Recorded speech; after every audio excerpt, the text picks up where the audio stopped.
दोस्तों, जैसा कि आप पिछले कुछ दिनों से देख रहे हैं कि नरेंद्र मोदी जी की केंद्र सरकार दिल्ली पुलिस को दिल्ली की आम आदमी पार्टी की सरकार के खिलाफ एक राजनीतिक हथियार के तौर पर इस्तेमाल कर रही है। और उसका नतीजा ये हुआ कि पिछले दिनों कई घटनाओं से ऐसा लगा कि दिल्ली पुलिस, जो बहुत लंबे वक्त तक सारे दिल्ली वासियों का गौरव थी, जो देश का नंबर 1 पुलिस ऑर्गेनाइजेशन थी, वो पिछली कुछ घटनाओं से ऐसा लग रहा है कि धीरे धीरे पेशेवर अपराधियों के एक गैंग में तब्दील होती चली जा रही है। पहले आपने देखा कि दिल्ली पुलिस का एक अधिकारी सीसीटीवी कैमरे में, जिसका फुटेज सारे नेशनल टेलीविज़न पे चला, सारे देश ने देखा कि कैसे दिल्ली पुलिस का एक अधिकारी बंदूक की नोक पर एक निरीह लड़की से बलात्कार कर रहा है। अगर पुलिस कमिश्नर भीमसेन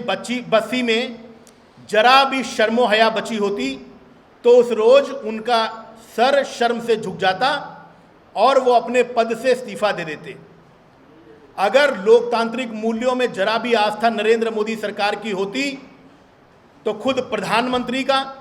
और केंद्र सरकार का सर शर्म से झुक जाता और दिल्ली के पुलिस कमिश्नर को तत्काल बर्खास्त कर दिया जाता। इस घटना के बाद आपने देखा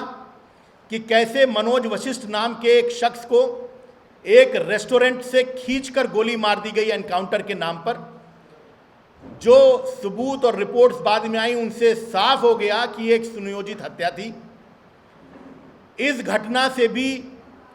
दिल्ली पुलिस के कमिश्नर भीमसेन बस्सी का सर शर्म से झुक जाना चाहिए था और इस लज्जा में उन्हें इस्तीफा दे देना चाहिए था।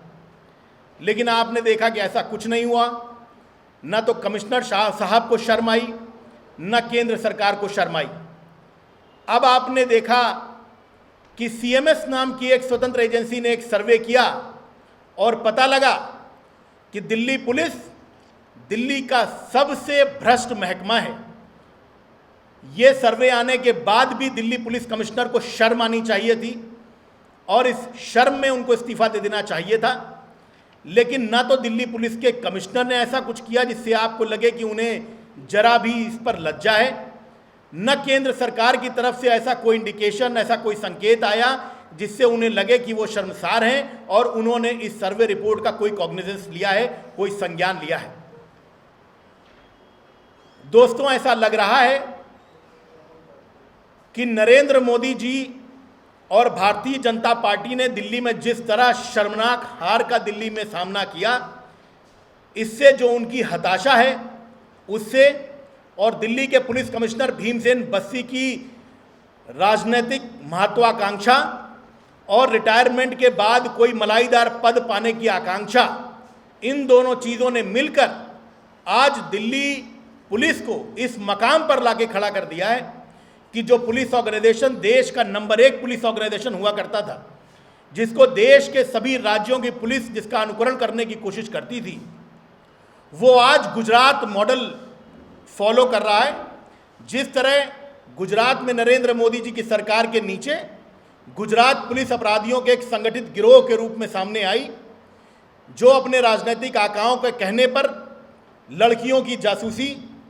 राजनीतिक अपोनेंट्स, राजनीतिक विरोधियों और निर्दोष लोगों की एनकाउंटर के नाम पर हत्या करने वाले गिरोह के रूप में सामने आई, कमोबेश वही शक्ल अब दिल्ली पुलिस अख्तियार करती जा रही है। दोस्तों, चिंता का विषय केवल इतना नहीं है। पिछले दिनों 34 साल के शहनवाज चौधरी की दिल्ली पुलिस के कुछ अधिकारियों और जवानों के हाथों उनकी 3.5 साल की बच्ची और उनकी पत्नी के सामने जिस तरह नृशंस हत्या की गई, उस घटना के संदर्भ में कल उसकी सुनवाई के दौरान दिल्ली हाई कोर्ट की जो हियरिंग थी, उस दौरान जो कुछ हुआ वो सारे राष्ट्र को एक बार झकझोर कर रख देने के लिए काफ़ी है। उस सुनवाई और उससे निकले संदेश, जो न्यायमूर्ति ने अपने फैसले में जो कुछ कहा है, उससे जो कुछ सामने निकल के आया, उसका ब्यौरा हमारे दिल्ली इकाई के सचिव सौरभ भारद्वाज जी देंगे। देखिए दोस्तों, हाई कोर्ट्स को आप लोग कवर करते आए हैं। ऐसा बहुत कम होता है कि हाई कोर्ट के न्यायमूर्ति खुद, जो इस केस को सुन रहे थे, सिद्धार्थ मृदुल जी, वो इस केस की सुनवाई के करते वक्त खुद आंसुओं से रोने लगे और उनको ये कहना पड़ा कि इस तरीके का शर्मसार करने वाला काम उन्होंने पहले कभी नहीं देखा। हाईकोर्ट को ये बात सामने रखनी पड़ी कि दिल्ली पुलिस जिस तरीके से सबूतों को मिटा रही है, जिस तरीके से सीसीटीवी कैमरास की फुटेज को मिटाने का काम कर रही है, गवाहों को जिनकी सिक्योरिटी की जिम्मेवारी दिल्ली पुलिस की एसआईटी को दी गई, एसीपी को दी गई, उन गवाहों को भी डराया जा रहा है, धमकाया जा रहा है, उनको झूठे केसों में फंसाने की कोशिश की जा रही है। खुद न्यायमूर्ति ने ये कहा कि ये बहुत शर्मसार करने वाली घटना है और दिल्ली पुलिस को हिदायत दी कि उनकी जो एसआईटी है वो जल्द से जल्द अगली तारीख पड़ने से पहले हाईकोर्ट के सामने अपनी पूरी की पूरी रिपोर्ट रखे। जो लोग इसके अंदर दोषी पाए गए हैं या जिनके ऊपर भी शक है, जो पुलिस वाले इस चीज़ के अंदर लिप्त थे, उस वक्त ड्यूटी पर थे, उनको सस्पेंड किया जाए या उनको ट्रांसफर किया जाए या सस्पेंड और ट्रांसफर दोनों किया जाए। इसके साथ साथ हाईकोर्ट ने यह भी कहा है कि दिल्ली पुलिस ने इतनी चतुराई दिखाई है कि ड्यूटी रोस्टर के अंदर साफ पता चलता है कि कौन लोग थे जो वहां पे गए थे, जिन्होंने शाहनवाज को वहां से उठाया था, जिन्होंने पीट पीट कर उसकी हत्या की थी। इसके बावजूद एफआईआर के अंदर अननोन पर्सन शब्द इस्तेमाल किया गया है, जैसा कि पुलिस महकमे को 1 महीने तक भी अभी तक ये मालूम ही नहीं पता चला है कि उसके कौन से अफसर और कौन से अधिकारी थे जो वहां पे गए थे। मैं आपकी जानकारी के लिए बता दूं, पुलिस किसी भी कार्रवाई पे जाती है तो एक ड्यूटी रोस्टर होता है जिसके अंदर आप ये एंट्री करके जाते हैं कि आप इतने आदमी फलाना केस के लिए वहां जा रहे हैं, और जब आप वापस आते हैं थाने में तो आप दोबारा एंट्री करते हैं कि आप वहां से इस वक्त वापस आए। तो ड्यूटी रोस्टर के अंदर एक एक पुलिस के जवान का, अधिकारी का नाम जद होता है कि वो वहां पे कार्रवाई करने के लिए गया था। इसके बावजूद दिल्ली पुलिस इतनी बदमाशी दिखा रही है कि वो अननोन पर्सन्स के खिलाफ केस दर्ज करके पूरी की पूरी कानून व्यवस्था को ठेंगा दिखाने का काम कर रही है। मुझे लगता है दिल्ली पुलिस के पुलिस कमिश्नर बस्सी साहब ने अपनी शर्मो लिहाज तो बिल्कुल त्याग ही दी है, और जो ऑफिसर्स का कोड ऑफ कंडक्ट होता है उसको भी कूड़ेदान में डाल दिया है, और बिल्कुल एक पेशेवर राजनेता की तरह, एक भाजपा के नेता की तरह वे एक छिछली बयानबाजी कर रहे हैं। दोस्तों, हाई कोर्ट का जो ये ऑर्डर है, ये ऑर्डर की कॉपी हम आपको भेजेंगे और हमें दरख्वास्त करेंगे मीडिया से कि इस ऑर्डर को आप गहराई से पढ़ें और इसको देश के सामने रखें कि पुलिस, जिसके पास सारे हक व हुकूक हैं, जिसके ऊपर इस देश की पूरी व्यवस्था डिपेंड करती है कि हर नागरिक के अधिकार को वो सुनिश्चित करे, उसे न्याय दिलाए, जब वो पेशेवर अपराधियों में तब्दील हो जाती है तो वो कैसे काम करती है। ये जो ऑर्डर कल हाईकोर्ट ने लिखा, न्यायमूर्ति सिद्धार्थ मृदुल ने जो सामने रखा, उसमें जो तथ्य सामने आए हैं वो चौंकाने वाले हैं और पूरे देश को शर्मसार करने वाले हैं। दोस्तों, 13 अक्टूबर को यह पिटीशन हाईकोर्ट में फाइल किया गया, जिसमें पहली प्रेयर यह थी कि कोर्ट की निगरानी में एक एसआईटी बनाकर इसकी जांच शुरू की जाए।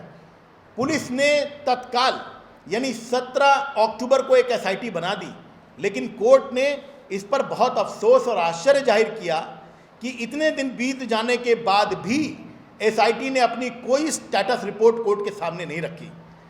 न्यायमूर्ति सिद्धार्थ मृदुल ने यह आदेश दिया है, डायरेक्शन दिया है पुलिस को कि अगली सुनवाई पर वो अपनी स्टेटस रिपोर्ट पुलिस के सामने रखें। न्यायमूर्ति सिद्धार्थ मृदुल जी ने इस पर भी आश्चर्य जताया है कि 15 सितंबर को सब डिविजनल मजिस्ट्रेट ने अपनी जो इंक्वेस्ट प्रोसीडिंग्स की रिपोर्ट दी थी, उसमें साफ साफ मेंशन किया था कि आखिर कैसे शहनवाज की मृत्यु हुई, और ये सीधे सीधे पुलिस की कस्टोडियल हत्या का मामला है, लेकिन इसका भी संज्ञान पुलिस ने अपनी रिपोर्ट में नहीं लिया। पिछली सुनवाई में हाई कोर्ट ने व्यक्तिगत तौर से सीनियर पुलिस ऑफिसर्स को यह जिम्मेदारी दी थी कि वो गवाहों की और पीड़ित पक्ष की सुरक्षा सुनिश्चित करे। इस सुनवाई पर पीड़ित पक्ष ने हाई कोर्ट के सम्मुख जाकर बताया कि पुलिस अधिकारी और पुलिस वाले उनको अप्रोच कर रहे हैं और उनको डरा धमका रहे हैं कि वो बयान वापस लें। इस बात का भी कोर्ट ने संज्ञान लिया है कि जब मैजिस्ट्रेट के सामने पीड़ित महिला जो कि शहनवाज की पत्नी है, उन्होंने जब बयान दिए तो उनको ये डराया धमकाया गया कि अगर उन्होंने पुलिस के खिलाफ कोई बयान दिया तो उनके पति की सलामती सुनिश्चित नहीं होगी, उनकी सलामती को खतरा रहेगा। हालांकि शहनवाज की मृत्यु इसके पहले हो चुकी थी और बहुत देर तक, पूरे एक दिन तक इस बात को पीड़िता से छिपा कर रखा गया। कोर्ट ने इसका भी संज्ञान लिया है कि पीड़ित पक्ष ने कोर्ट को बताया था कि सारे इलाके में सीसीटीवी लगे हुए हैं और पूरी घटना उस सीसीटीवी में कैप्चर हुई है और उसका फुटेज पुलिस को अपने संज्ञान में लेना चाहिए, उसके हल पे अपनी तफ्तीश आगे बढ़ानी चाहिए एसआईटी को। लेकिन कोर्ट ने इस पर आश्चर्य और सदमा व्यक्त किया है कि पुलिस ने वो फुटेज कब्जे में लेना तो दूर, बल्कि उस फुटेज को हटाने के लिए वो सीसीटीवी वहाँ से हटा दिए गए हैं। एक निर्देश उनको ये भी दिया गया है कि वो सीसीटीवी रिकवर करके उनका फुटेज ले और उसका संज्ञान ले, उसके आधार पर अपनी जांच को आगे बढ़ाएं। साथ में ये भी कहा गया कि जो फुटेज आपने अपने टेलीविज़न पे दिखाया था, नेशनल टेलीविज़न पे चला था, जिसको लोगों ने अपने फ़ोन पर कैप्चर किया था, जिसमें दिखाया जा रहा था किस बेरहमी से शहनवाज की पिटाई हो रही है,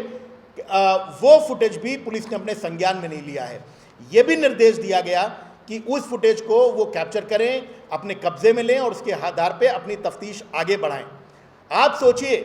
कि हम दिल्ली में हैं, जो देश की राजधानी है, जो प्रधानमंत्री के आवास से कुछ किलोमीटर दूर एक घटना हो रही है, और वहाँ पर आलम यह है कि एक व्यक्ति जिसका उस घटना से कोई लेना देना नहीं था, जो इस मामले में कोई अपराधी नहीं था, पुलिस ने जानवरों की तरह उसकी पिटाई की